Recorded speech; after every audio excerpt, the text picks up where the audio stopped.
il le savait. On va voir. Puis, il leur dit, pourquoi avez-vous tellement peur? Comment n'avez-vous pas de foi? Amen. Pourquoi avez-vous tellement peur? Comment n'avez-vous pas de foi? On va revenir au verset 26, toujours de ces chapitres-là. Il est dit, il dit encore, il en est du royaume de Dieu comme d'un homme qui jette de la semence en terre. Qu'il dorme ou qu'il veille, nuit et jour, la semence germe et croît, sans qu'il sache comment. 28. La terre produit d'elle-même, premièrement l'herbe, puis l'épi, enfin le blé, puis bien formé dans l'épi. Et dès que le fruit est mûr, on y met la faucille, car la moisson est là. 30. Il dit encore, à quoi comparerons-nous le royaume de Dieu, ou par quelle parabole le représenterons-nous? Il est semblable à un grain de moutarde qui, lorsqu'on le sème en terre, est la plus petite de toutes les semences de la terre. Mais une fois semé, il monte, devient plus grand que toutes les plantes potagères et pousse de grandes branches en sorte que les oiseaux du ciel peuvent habiter sous son ombre. C'est par beaucoup de paraboles de ce genre qu'il leur annonçait la parole selon qu'il était capable de l'entendre. Et puis, 34. Il ne leur parlait pas sans parabole, mais en privé, il expliquait tout à ses disciples. En privé, il expliquait tout à ses disciples. Nous sommes les disciples de Dieu. Nous sommes les disciples de Jésus, n'est-ce pas? Il nous explique en privé. Voilà que il parle à la foule. Il parle à la foule. Il enseigne. C'est lui la parole. Il enseigne des choses importantes. Et puis, quand il a fini d'enseigner, on dit le jour même. C'est là, verset 35. Ce même jour, ou sur le soir, expérience. Alléluia. Amen. Travaux pratiques. Il enseigne la théorie. Combien de fois on vient à l'église, on enseigne, les pasteurs qui est là, vous enseignez, on enseigne. Il y a des études bibliques, on médite la parole. Mais le Seigneur à un moment donné dit, ok, passons sur l'autre rive. Est-ce qu'on comprend? Il dit, passons sur l'autre rive.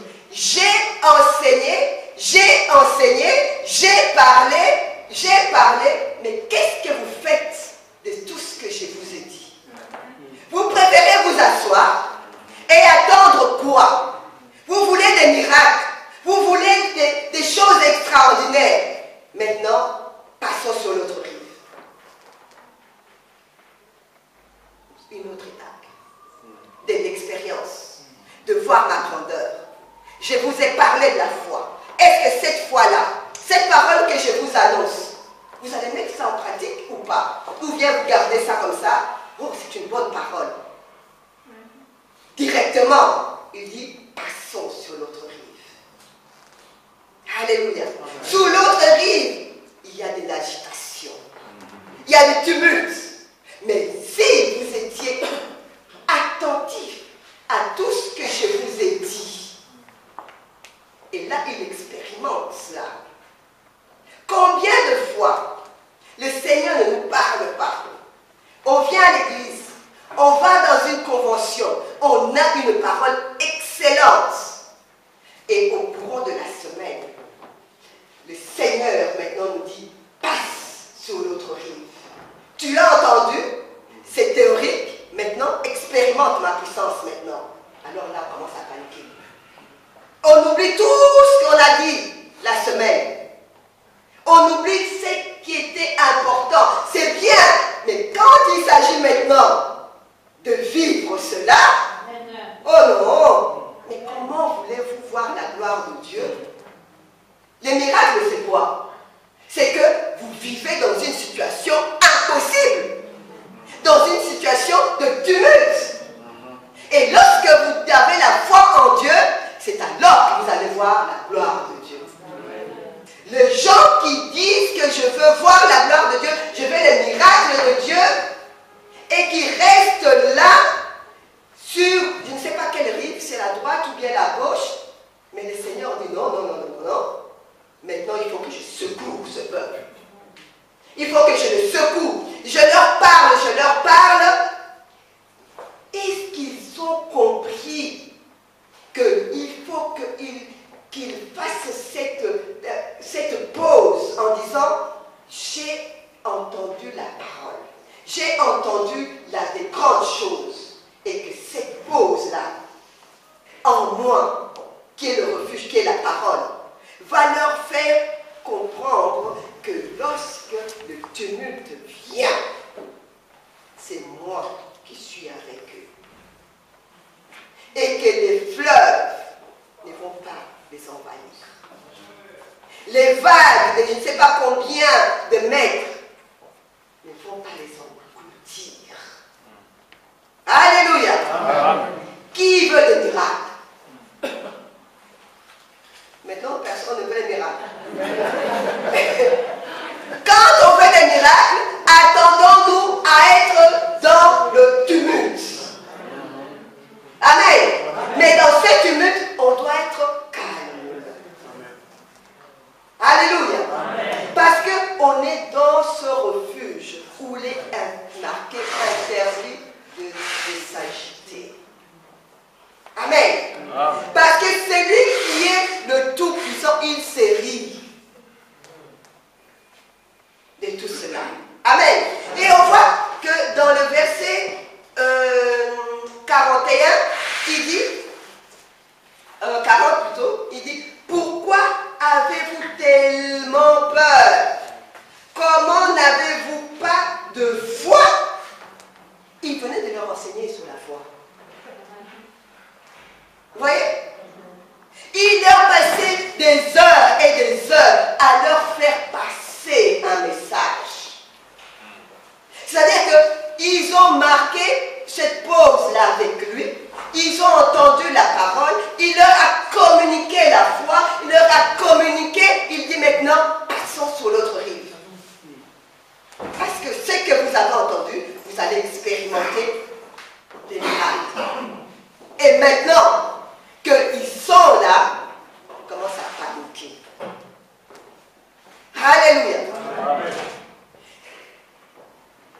Avoir la foi en Jésus comporte des, comment dirais-je, va nous amener à l'exercer, pas parce que, voilà, je n'ai pas le temps d'aller dans mon frigo parce que je suis fatiguée, aller prendre ne fût-ce qu'un verre, je ne sais pas, de l'eau dans mon frigo, c'est pas ça la foi.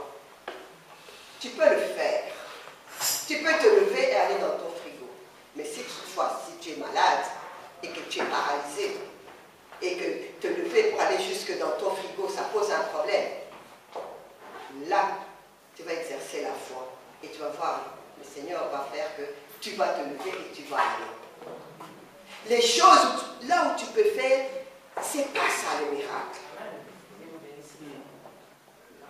Mais les choses impossibles à l'homme, quand on dit impossible, c'est impossible. Amen. Qu'est-ce qui est impossible vie maintenant que tu dis, franchement, moi, comme je suis là, ça fait tellement des années que telle chose, et ceci, cela, et je suis devant une situation. Mais quand tu es en communion avec celui qui connaît toutes choses, il va te communiquer les stratégies. Il va te communiquer sa pensée. Sa pensée va être ta pensée. Et alors à ce moment, tu vas rentrer en paix dans ce que tu attendais. Et tu vas voir le miracle de Dieu. Parce que tu t'assois sur sa parole. Parce que sa parole ne trompe pas. Tu es agité. On entend aujourd'hui, c'est l'introduction. On a entendu, on est content. On dit voilà. Et puis, on sort d'ici. Une situation de passer sur l'autre rive se présente. Qu'est-ce qu'on va faire? On va s'agiter? Ah, j'aimerais bien.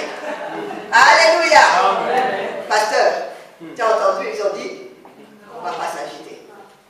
Hein? Mais, alléluia. Amen. Le Seigneur veut que nous soyons des hommes et des femmes de foi. C'est lui qui nous dispense. Lorsque nous sommes assis avec lui, il nous parle, il nous communique, il nous dit des choses tellement exceptionnelles. En même temps, il forge notre caractère. Parce que nous nous appuyons sur lui et nous acquérons son caractère à lui, sa force en lui. Et cette expérience-là va faire que tous ceux qui sont autour de nous vont être contaminés. Alléluia. Amen. Et ils furent saisis d'une grande crainte et se dirent les uns aux autres, quel est donc celui-ci, car même le vent et la mer lui obéissent. Alléluia. Amen. Nous avons lu l'histoire de Marthe et de Marie, n'est-ce pas? Marie, qui est assise là, elle écoute. On ne nous dit pas ce que le Seigneur était en train de dire à Marie. Mais moi, je vais commenter ce que le Seigneur était en train de dire à Marie. Hein? Mais c'est moi, hein? C'est pour illustrer un peu ceci. Marie, si tu crois, tu verras la gloire. Et foi-moi. Ne t'inquiète pas. Et lui parle. Et lui parle. Amen. Et Marie, comme elle était proche de sa sœur, et le rabbi, notre ami, a dit ça, et que si on croit seulement, on va voir sa gloire. Vous voyez où je veux en venir. Si tu crois, tu verras sa gloire. Il m'a dit des choses extraordinaires, d'avoir foi en lui, quelles que soient les tempêtes, quelles que soient, hein, et tout ça. Ils étaient en train d'écouter. Elles étaient en train d'écouter. Mais le Seigneur, maintenant, à un moment donné, a permis qu'ils doivent passer sur l'autre rive. Alléluia. Amen. Passons sur l'autre rive. Oh! Le passage sur l'autre rive. Ça veut dire qu'il va y avoir de turbulences. Il faut attacher sa ceinture.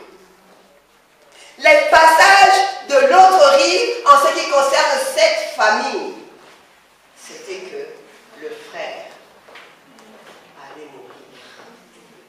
Amen. Amen. Il a parlé.